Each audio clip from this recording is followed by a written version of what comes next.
they're trying to trick it. And a drive hit to right field. Sierra going back, looking up, and this game is tied. Roberto Alomar, with his second home run in as many days, has tied the game.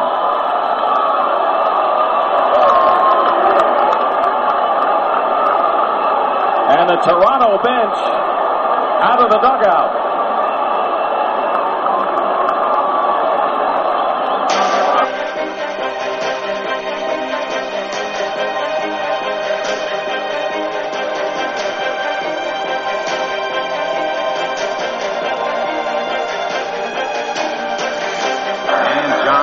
One more time set, and here comes the 2-2 pitch to Edgar Martinez down. A fastball swung on into deep center field. Bernie Williams goes back, and it is get off the line, Brennan. The mustard this time, Grandma. Here's a grand salami, and the Mariners lead it 10-6. I don't believe it. My, oh my.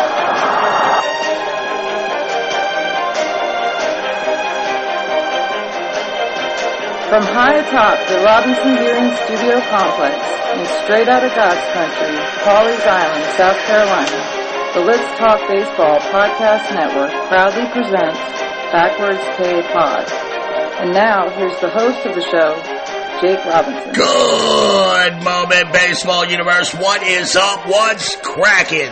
Once again, back is the incredible, the pod animal, Jake the Snake Robinson, from the Let's Talk Baseball Podcast Network. I'm coming out of Pawleys Island, South Carolina, half man, half podcast machine. Back in the Captain Kirk chair, shields down, photons up. Prepare to engage on this week's digital audio program that I call Backwards K-Pod, where we collect ball players and their stories. Want to welcome everyone in this week from all my OG Seamheads who have followed me through the years, through all my digital and video endeavors, to all these new listeners who keep showing up on the shores of Lake Jake every week. I just want to say thank you.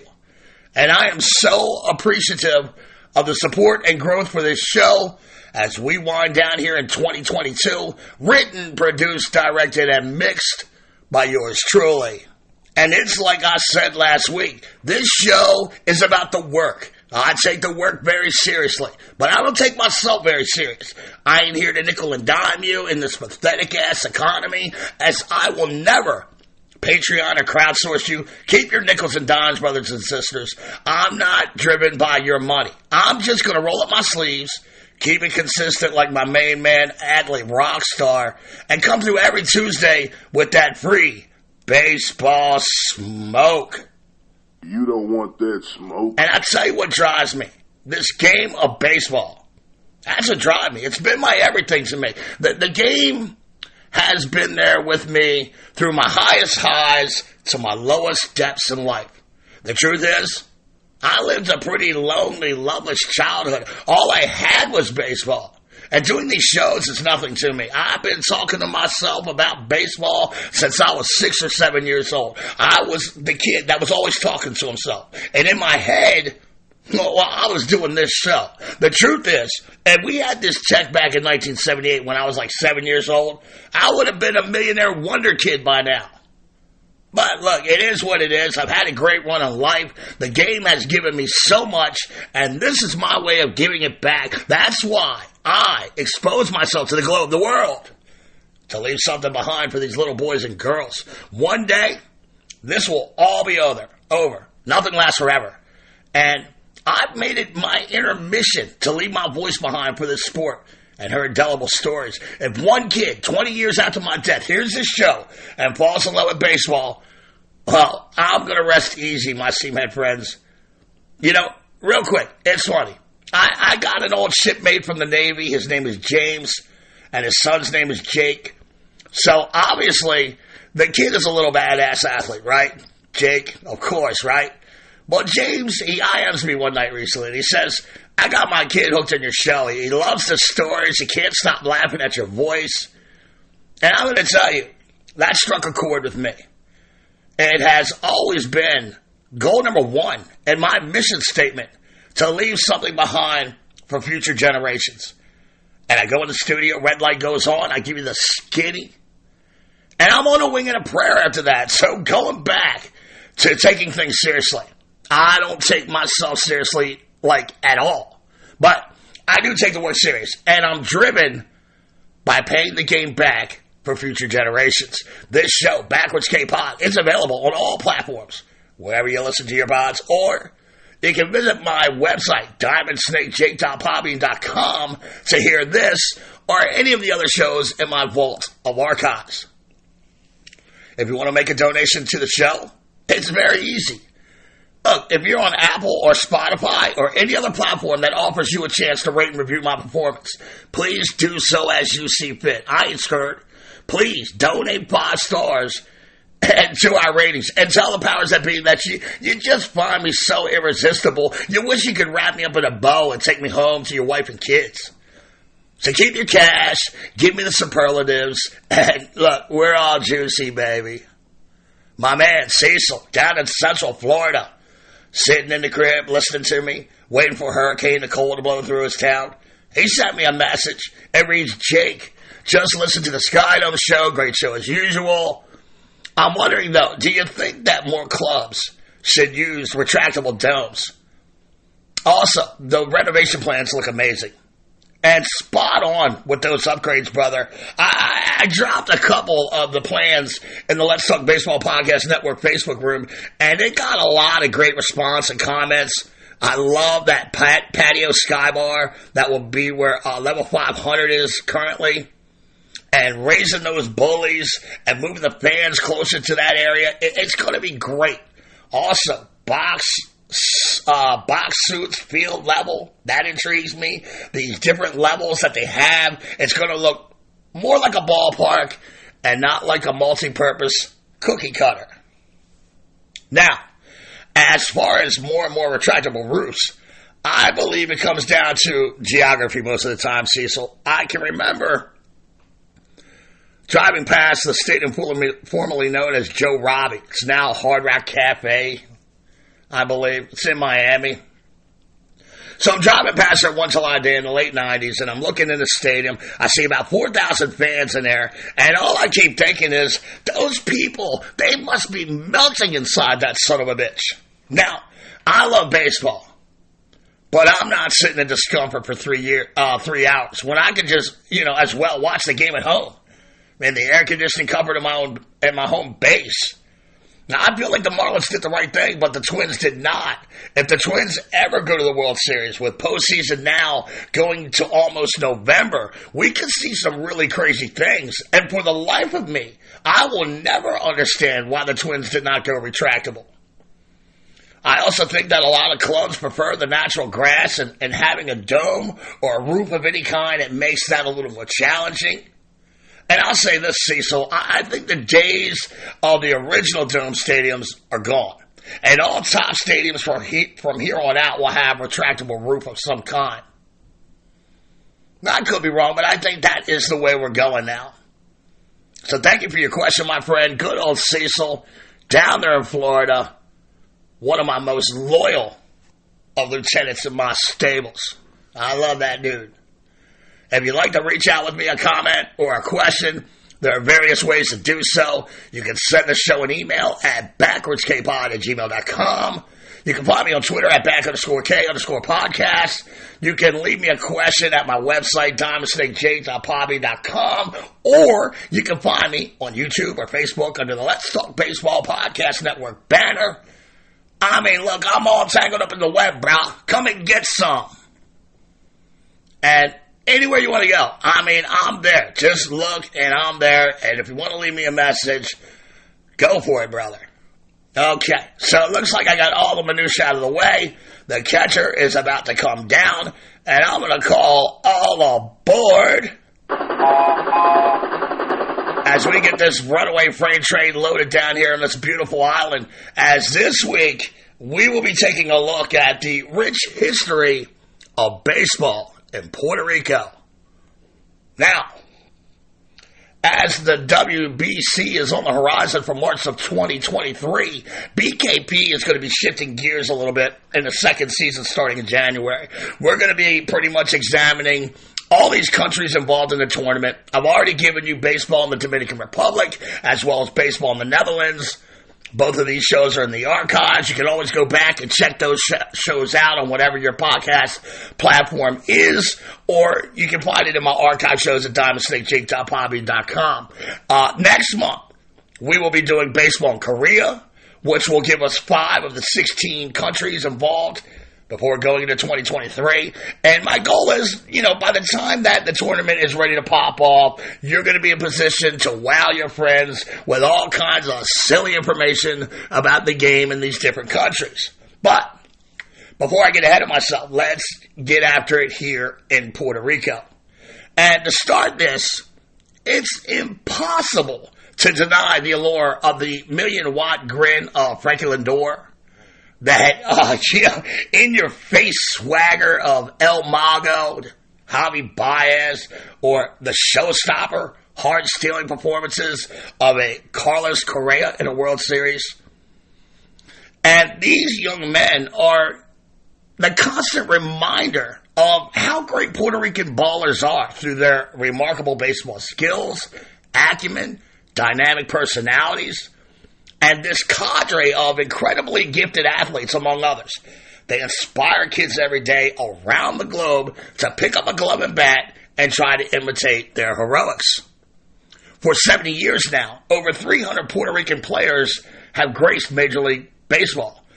And that goes back to since Hiram Bithorn debuted as the first Puerto Rican big leaguer in 1942, a whole 7 seasons before Jackie Robinson would break the color barrier. Talent from the island, it took a decidedly upward trend here in the 21st century. Though there have been periods of time on this journey where participation has waxed and waned in its ascent to being a baseball power. And speaking of those over 300 Puerto Ricans who have made it to the bigs, only 22 states in the United States have sent more players to the show. And most of those states that have sent more players, states like Texas and California, by themselves, they have a much larger population than Puerto Rico. The first peaks of greatness came in the form of Hall of Famers Roberto Clemente and Orlando Cepeda. And folks, at some point, probably next season, I'll be taking this in-depth look at the career of Mr. Cepeda. And as far as Roberto, well, all you have to do is dig into my archives, and you'll see the very first show here at BKP was about the life of the Pirates' great one. And I implore you, if you haven't heard the Clemente show, you're doing yourself a disservice. Go check it out on whatever your platform is, or stop by diamondsnakejake.podbean.com to hear this uplifting but tragic story. And at the conclusion of the Clemente-Cepeda era, the success of the players from Puerto Rico had bottomed out in the 80s, with an average of 29.4 Puerto Rican players a year, but only producing a yearly average of 14 wins above replacement combined. The participation, it took a precipitous rise in the 1990s with players like the Alomar brothers and Ivan Rodriguez entering their prime. From 1995 to 2001, the average WAR by players from the island increased to 5.5 wins per season, from 28.7 to 61.8. And 2001 was a high watermark for Puerto Rico, with 50 players making an MLB debut.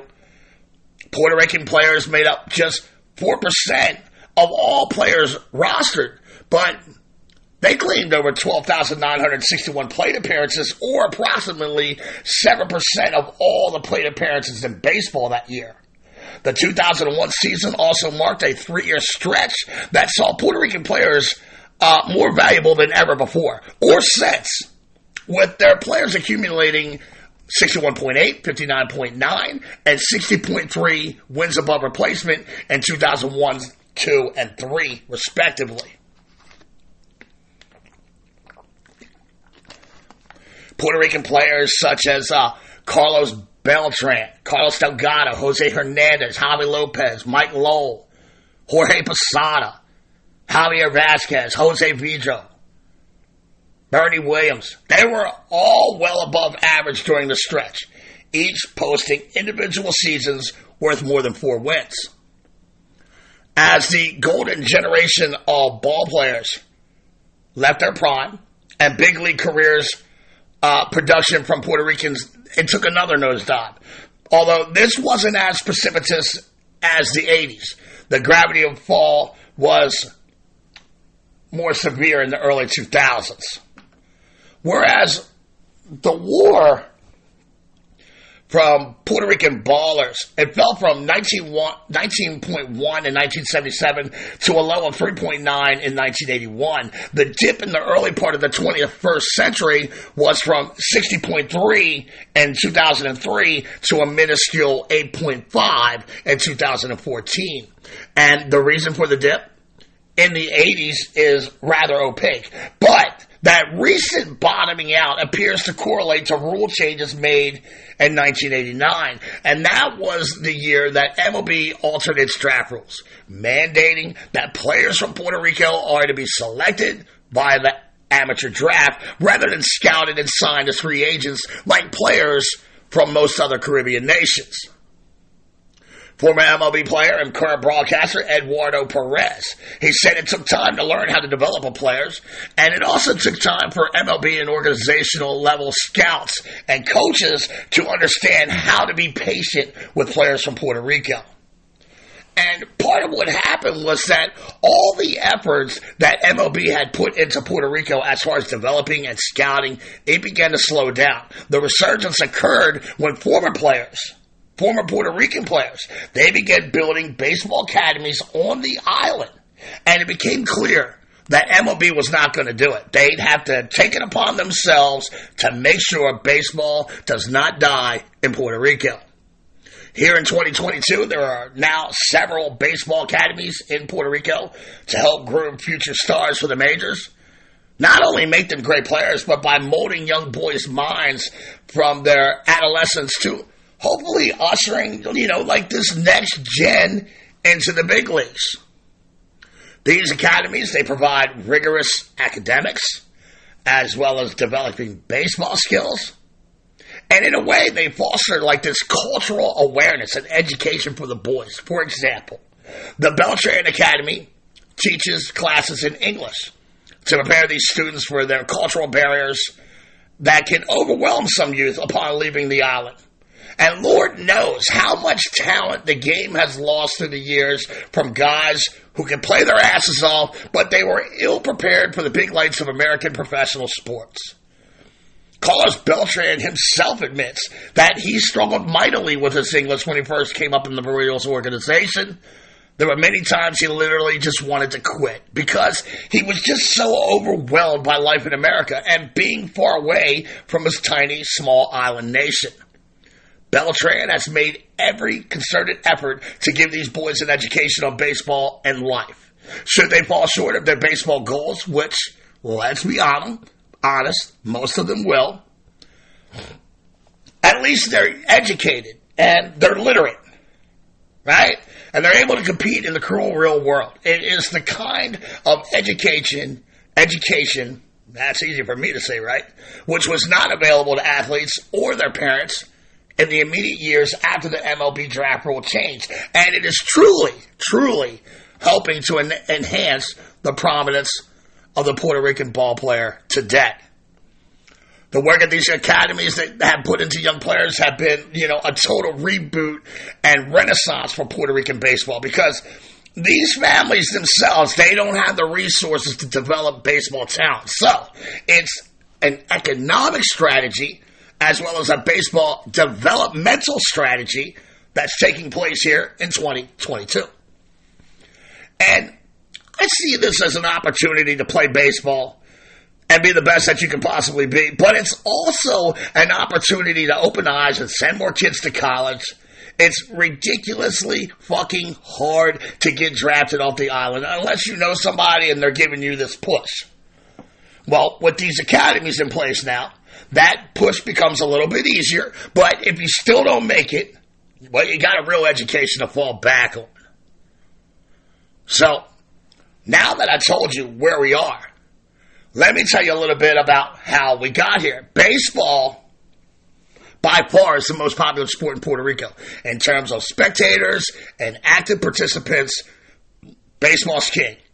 And the game was introduced to the island by Cuban immigrants in the late 1800s. In 1897, the first two professional baseball clubs on the island were founded.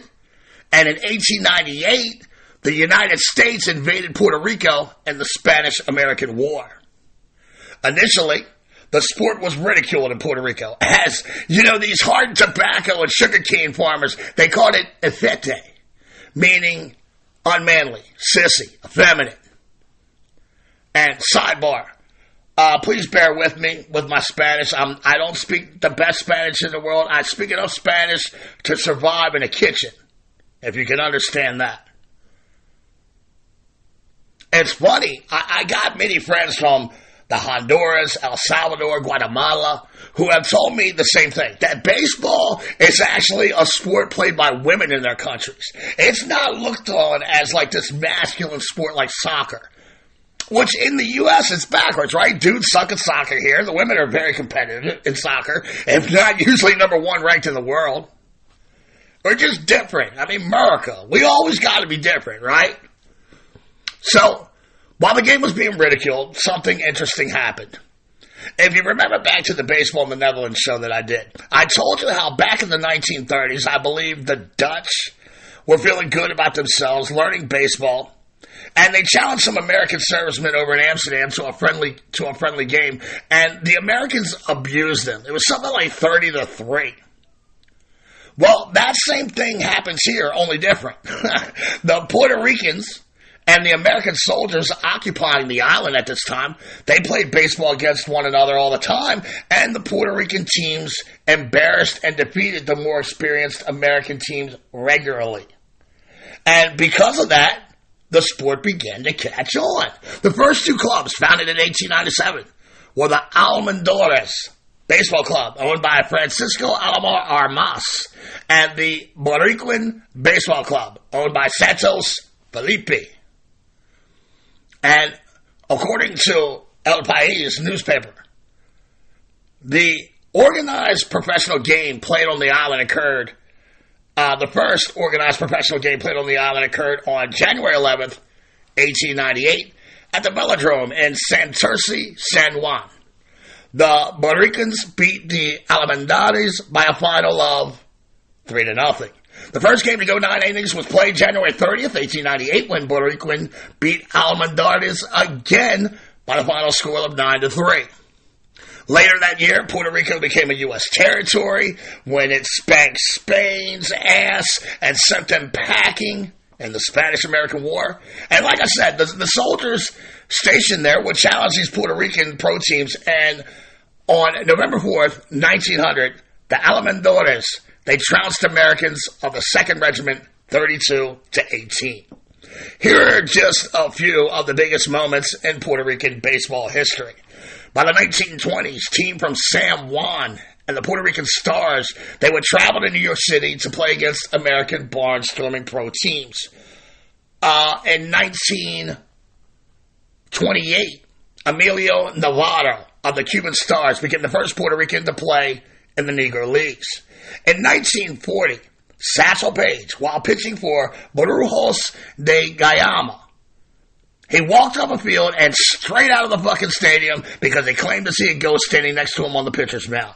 In 1947, Leones de Ponce and a selection of Puerto Rican All-Stars, they beat the mighty Yankees on consecutive days. That's 1947. In 1949, Luis Olmo of the Brooklyn Dodgers, he became the first Puerto Rican to play in a World Series game. He hit a home run in a World Series game, and he collected 3 hits in a World Series game. In 1951, Puerto Rico wins their first Baseball World Cup. In 1954, Ruben Gomez becomes the first Puerto Rican to not only pitch in a World Series game, but also collect a win in a World Series game. In 1971, the great one, Roberto Clemente, becomes the first Hispanic player to reach 3,000 hits and the first Puerto Rican Hispanic player enshrined in the Baseball Hall of Fame. In 1995, the great Leon Day, an amazing pitcher in the Negro Leagues. He also pitched for the Aguadilla Sharks. He was inducted into the Hall of Fame. His love for the island and his team is reflected by the fact that he is the only Hall of Famer to be enshrined with a cap of a team that does not play on the mainland continent, as his cap depicts him as a shark. And you have to check that out if you ever go there, Leon Day, or you can go to your Google machine to go see those pics. In 2017, the Puerto Rican national team placed second in the WBC behind only the United States. Now, I told you about the first two teams in Cuba, Cuban-owned Almendares and the Puerto Rican Baseball Club. In 1938, the Puerto Rican Professional Baseball League was formed. There were 6 teams: the San Juan Senators, the Mayagüez Indians, the Calgua Criollos. I know I pronounced that wrong. I'm sorry. The Ponce Leones, the Lions, the Oriental Grays, and the Guayama Witch Doctors. In 1939, 2 more teams were added to the league: the Aguadilla Sharks and the Santurce Congrejos, otherwise known as the Crabbers. Puerto Rican, it does have a winter ball league. It's proudly named Liga de Béisbol Profesional Roberto Clemente. It's named after the island's tragic hero, the champion of the league. It represents Puerto Rico in the annual Caribbean World Series, an event I spoke about extensively in the Baseball in the Dominican Republic show. You can find that in the archives, or tune in to DiamondSnakeJake.podbean.com to listen to that show, as well as the very first show of the year, Roberto Clemente. So, there are 6 teams in the league, and the 2022-23 season started about a week ago, on November 4th. Los Criollos de Caguas, Indios Mayagüez, the Crabbers, Leones de Ponce are still league stalwarts. They're also joined by RA12, a team that's owned by Hall of Fame second baseman Roberto Alomar, as well as the Gigantes of Clemente's hometown of Carolina. There will be 50 games played throughout the season. The last regularly scheduled season game is January 4th. If you want to take a trip. After the season-ending game, there will be a 4-team semifinals games. That's followed by the series finals between the winners of those semis. And the winner of the Puerto Rican series will then travel to Caracas, Venezuela for the 2nd of February 2023 to the 10th to compete in the Series del Caribe. Now, before I wrap this up, I want to tell you the story about the first Puerto Rican to ever play in the big leagues. And it's the story of Hiram Bithorn. Some of you may know he was the first Puerto Rican to play in the majors. Some of you may know that name from Estadio Hiram Bithorn, for all you hardcore seamheads who have watched the WC jump off in San Juan, in the crib that bears his name. But the truth is, most Americans do not know his story. And you should. As his career, it almost parallels Clemente in that he was consistently battling this racist vitriol and stereotypes. And it wasn't until both of these guys are tragic ends did people really understand not only their greatness, but what they had to overcome. So, with the passage of time, the memories of the tropical hurricane, as the kids called him back in the day, Hiram Bithorn, it resides primarily with, old-time players and fans who have seen him pitch in the 30s and 40s, which, let's be honest, that list of people is getting smaller and smaller every day. And even though the largest stadium on the island bears his name, many residents of his own homeland know little about Hiram Bithorn. And that's what you have me for, and Backwards K-Pod here, where I collect ball players and their stories. Practically every 4 years here in the States. We watch games there for the WBC. Santurce Crabbers play there, yet very few people know much about Bithorn. Well, today, I'm going to change that. 6'1", 200 pounds, Bithorn commanded attention on the bump with a fastball that topped out about 95 miles per hour. He threw so hard that he would occasionally injure his catcher's hands. But it would take more than, brawn for this strapping lad to make it to the show in the 40s. He was born March 18, 1916 in Santurce. Bithorn came from a family of Danish, German, Scottish, and Spanish descent. He had light olive skin, he spoke English fluently, his name did not sound Latino, and he had some of the filthiest fucking pitches around. Now, Hiram attended Central High School in Santurce. His brothers Waldemar and Fernando, who were both over a decade his senior, they encouraged him and they insisted in training Hiram to become an athlete. And even though during his childhood, Hiram lost his big toe on his right foot, and it's some sort of railway accident. It's a little unclear what happened, and I couldn't find stories that corroborate each other, but, it was fact. He lost his big toe on his right foot, and even though he was a digit short on the right foot, it never prevented him from excelling in sports. In 1935, he leads Puerto Rico to a silver medal in volleyball and a bronze in basketball in the Caribbean Games in El Salvador. By this time, he's got name recognition on the diamond. One game in particular, in 1932, he shuts down an all-white baseball team led by the great Johnny Mize as the 16-year-old Bithorn destroyed the team known as Richmond 10-1. In Bithorn's day, attending games in Puerto Rico or rooting for your home team was both tribal and a social event. The stadium is where people gathered to pass the time, catch up with the latest news and gossip, as well as support the young athletes of the island. But it was also a time when Puerto Rico had a suspect self-image. They believed that anything of value, it must come from outside of the island. And Bithorn's success, it would change that self-perception. Most of the games in San Juan, before they would build a house with his name on it, they were played in Sixto Escobar Stadium in El Escambron, where fans who couldn't get in, they would climb trees to watch Bithorn do his thing. It was only a matter of time before he was going to play in the States. He's blowing everybody away. And the opportunity to head north, it presented itself in 1936 when the Negro League's Newark Dodgers and the Brooklyn Eagles were barnstorming Puerto Rico, playing each other and the Cincinnati Reds. And while watching Bithorn compete against a few Puerto Rican teams, the Eagles were impressed. When their ace Leon Day came down with appendicitis, the Eagles invited Bithorn to join their shorthanded staff in a game against the Reds.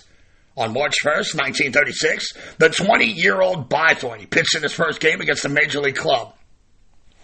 And for 7 innings, he surrendered only 1 run versus the Redlegs. But in the 8th, he gave up 3 runs, and the Eagles went to the bully to seal that victory. And really, that was all the break that Bithorn needed to make that trip to the United States.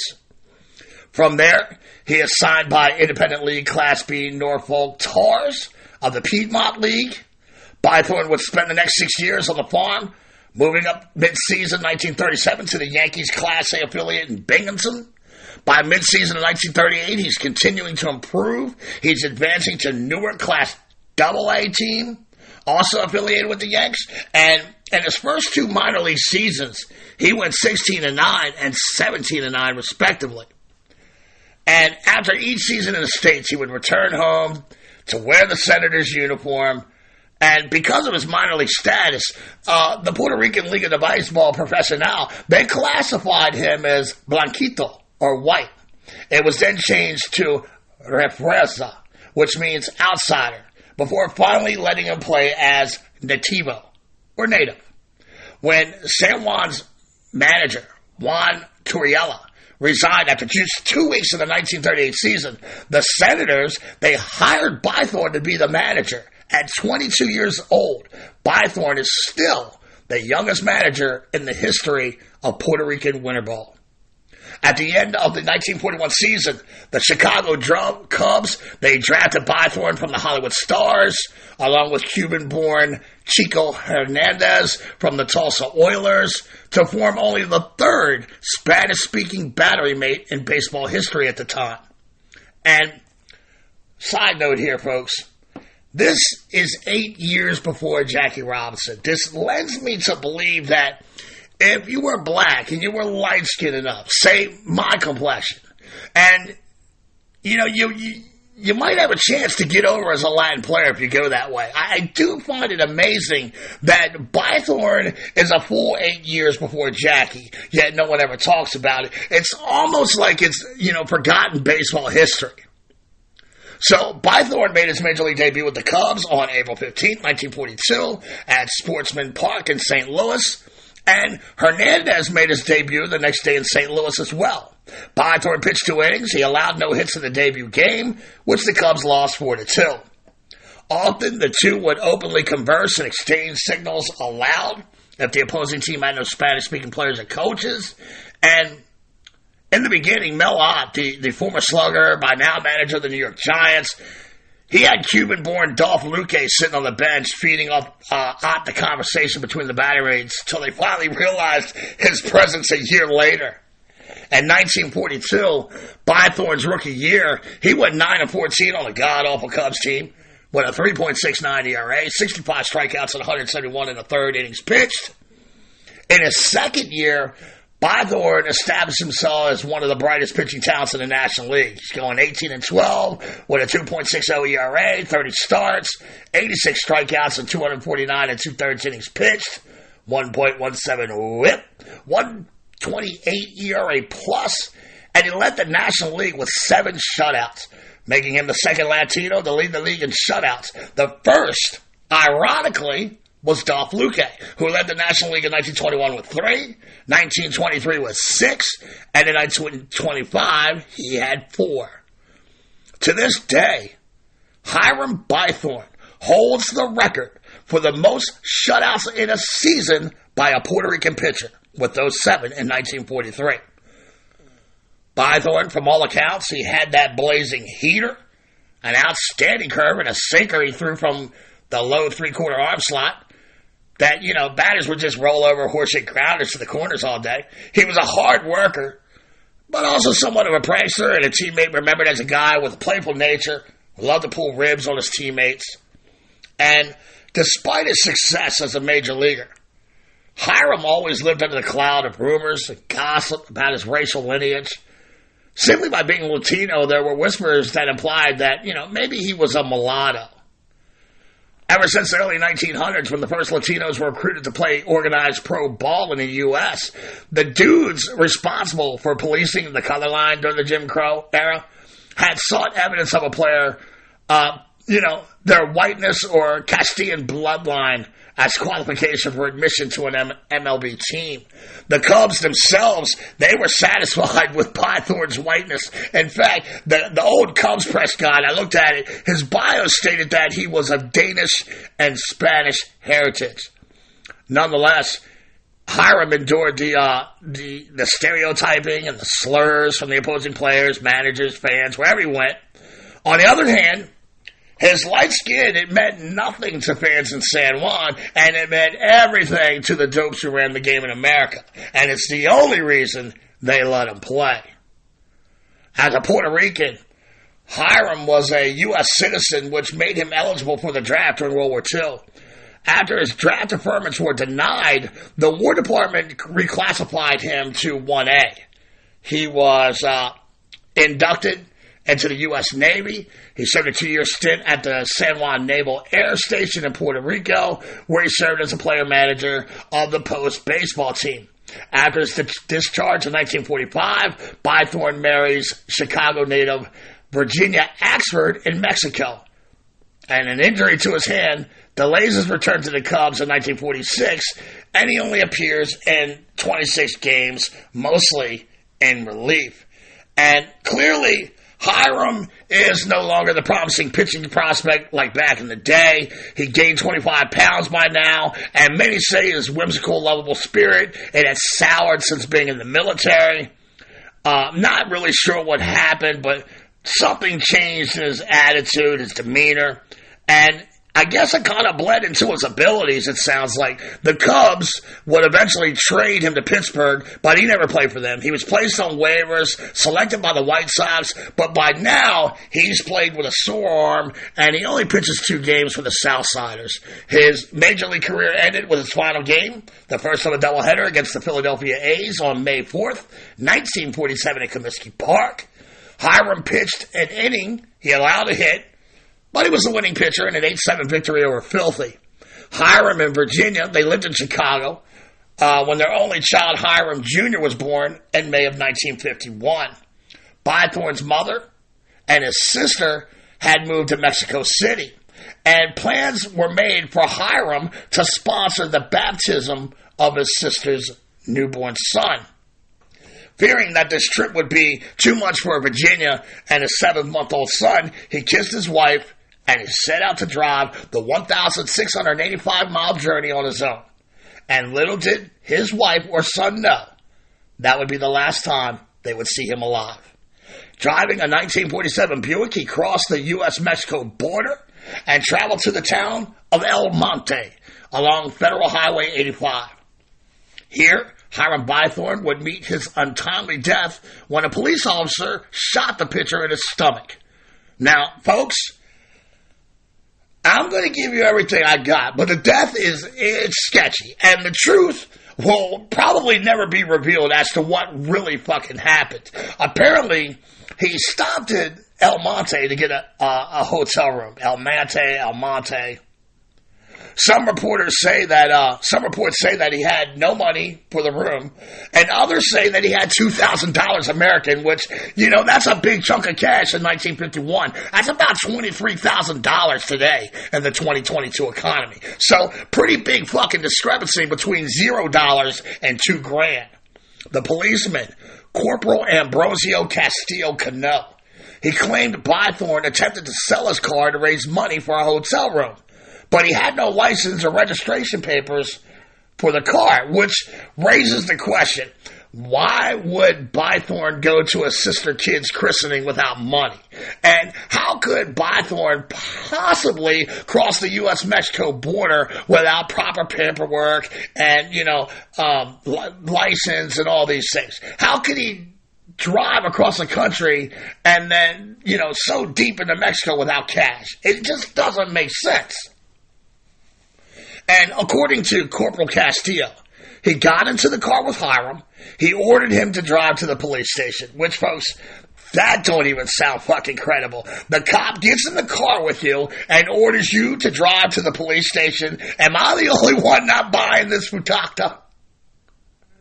Along the ride, a fight, a struggle of some sort, it ensues, and fearing for his life, the officer shot Bithorn, which I thought he was driving. You shot a guy who was driving. I mean, this story is fucking crazy. Bithorn was transported by ambulance to a hospital 84 miles away in Victoria. Within an hour of the pitcher's arrival, he was pronounced dead of an internal hemorrhage. No one is even sure of the day he died. The story has been so obscured through the years by lies, and the most generally accepted date of his death is December 29th, 1951, at the age of 35 years old. And Bithorn's family, they never believed this crap. They never believed the cop. They are convinced that the cop was trying to steal his car and personal belongings. The more Castillo tried to blame the pitcher, the more convoluted his bullshit story got. He even told the Mexican officials that Bithorn was a self-admitted member of the Communist Party. Strangely, Puerto Rican newspapers, they didn't investigate. They didn't send journalists to Mexico to learn the fucking truth. However, the Bithorn family insisted on an FBI investigation, and on January 11th, 1952, Castillo was convicted and sentenced to 8 years for murder.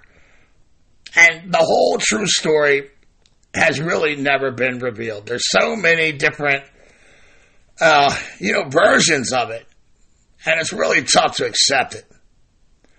Outraged by his death and his crude burial in Mexico, the Bithorn family, they demanded that his remains be returned to Puerto Rico.